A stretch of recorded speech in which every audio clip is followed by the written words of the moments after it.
कुछ न था, वो जो ना हो तो कुछ ना हो, जान है वो जहान की, जान है तो जहान है। हजरत मोहतरम आप यहाँ बैठे हैं, बड़ी संजीदगी से आप समाअत फरमा रहे हैं, मुझे ऐसा ही माहौल पसंद है। मगर सबके मिजाज ऐसे नहीं होते हैं कि आप खामोशी से सुनो और कोई मुखर्रिर या कोई शायर आपको खामोशी से सुनाकर चले जाए। अपना अपना मिजाज होता है सबका।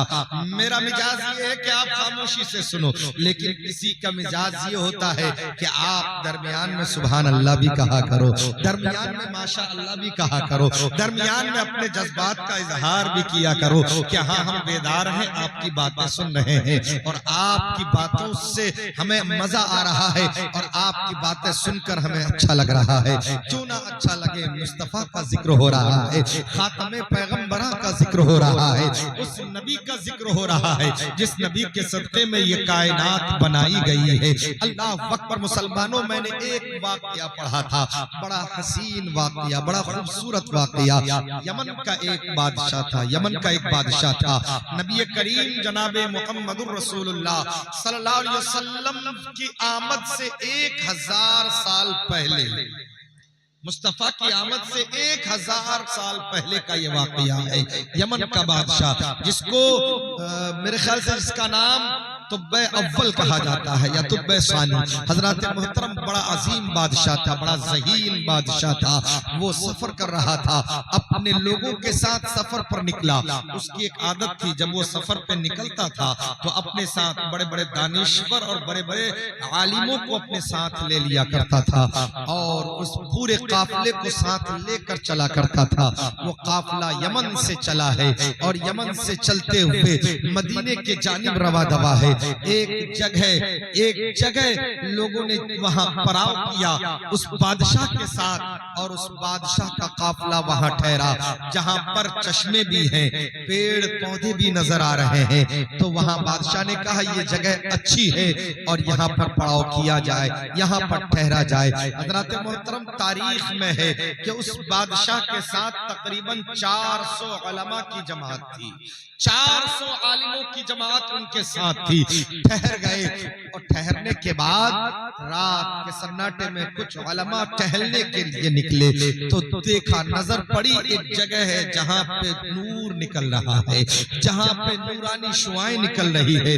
उलमा वहां गए, उस जगह को देखा और देखने के बाद सब इकट्ठा हुए, उस पर तबसरे शुरू हो गए, उस पर बहसें शुरू हो गई। अल्लाह अकबर, किताबों को उलटना शुरू कर दिया, किताबें उलट पलट कर देखना शुरू कर दिया।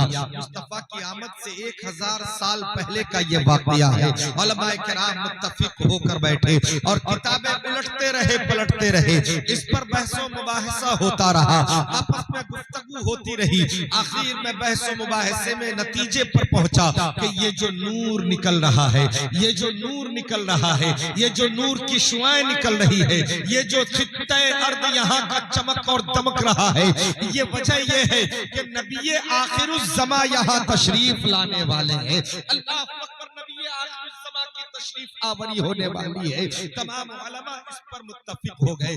उनमें जो सबसे बड़ा आलिम था उसने कहा अब मैं इस जगह को छोड़कर कहीं नहीं जाऊंगा। उसने इरादा बना लिया कि अब मुझे यही रहना है। कहा बादशाह की मर्जी के खिलाफ कैसे रह सकते हो, जब तक बादशाह ना चाहेगा तुम यहाँ कैसे ठहर सकते हो। उस आलिम ने कहा बादशाह चाहे तो मेरी जान ले ले, मगर मैं यहाँ से अब हिलूंगा नहीं, मुझे यही रहना है, अब मुझे जिंदगी यहीं पर गुजारनी है। अल्लाह अकबर, बादशाह के पास खबर भेजी गई। वो आलिम बादशाह के दरबार में पहुंचा और बादशाह के दरबार में पहुंचने के बाद कहने लगा बादशाह सलामत, आप मुझे इजाजत दीजिए, आप लोग तो यहाँ से चले जाएंगे लेकिन अब मैं यहाँ से जाने वाला नहीं हूँ, मैं इसी जगह रहने वाला हूँ। बादशाह ने कहा क्या बात है, यहाँ की आबो हवा तुम्हें अच्छी लगने लगी या फिर यहाँ की खजूरें तुम्हें अच्छी लगने लगी या यहाँ का पानी तुम्हें अच्छा लगने लगा।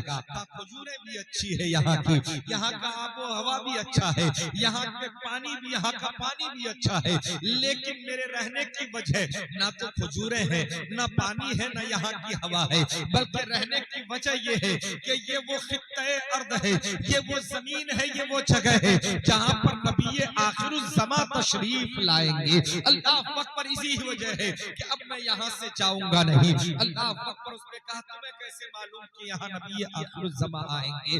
उस आलिम ने कहा हम सब आलिमों की जमाअत ने इस जगह को देखा है, यहाँ जो नूर निकलता हमने देखा, उस पर हमने अपने किताबों को पढ़ा, अपने किताबों का जायजा लिया, इसमें हम सब ने मिलकर जरह की है और इसमें गुफ्तगू हुई है, आपस में मुत्तफिक होकर यही फैसला लेना पड़ा है कि ये वो जगह है जहां पर पैगंबर आखिरुज़्ज़मा तशरीफ लाएंगे, ये वो जगह है जहां नबी आखिरुज़्ज़मा की तशरीफ आवरी होगी। अल्लाह अकबर। मुसलमानों, बादशाह ने कहा अच्छा अगर तमाम उलमा इस पर मुत्तफिक हैं तो मेरे सामने सबको लाया जाए। तमाम उलमा किराम बादशाह के सामने आए और बादशाह ने पूछा क्या वाकई आप सभी इस बात पर मुत्तफिक हैं कि नबी आखिरुज़्ज़मा यहाँ तशरीफ लाएंगे, यहाँ पर मुकीम होंगे? तमाम उलमा किराम ने कहा हाँ हाँ हम सब इस पर मुत्तफिक हैं कि नबी आखिरुज़्ज़मा यहाँ तशरीफ लाएंगे, आखिरी पैगंबर इस जगह को इख्तियार फरमाएंगे। अल्लाह अकबर। बादशाह को भी इत्मीनान क़ल्बी हासिल हुआ और बादशाह ने कहा यहाँ मकानात बनाए जाए। जितने उलमा वहाँ रुकने चाह रहे थे सबके लिए मकान बनाए गए, सबके रहने का इंतजाम किया गया और सबकी रिहाइशगाहें बना दी गई। और उसके बाद बादशाह ने कहा मेरे लिए भी एक मकान बनाया जाए, एक महल बनाया गया। अल्लाह अकबर। बादशाह की रिहाइश के लिए। और जब सारे मकानात तैयार हो गए सब आलिमों को एक एक मकान दिया गया और वो मकान जो बादशाह ने अपने लिए बनाया था उसने सबसे बड़े आलिम को बुलाया और बुलाने के बाद कहा ये मेरा मकान है, अब मैं इस मकान की चाबी तुम्हारे अंदर में दे रहा हूँ और सुनो मैं तुम्हें इसलिए दे रहा हूँ कि इस मकान में तुम रहोगे और तुम ये खत नबी आखिरुज़्ज़मा तक मेरा पहुंचाओगे।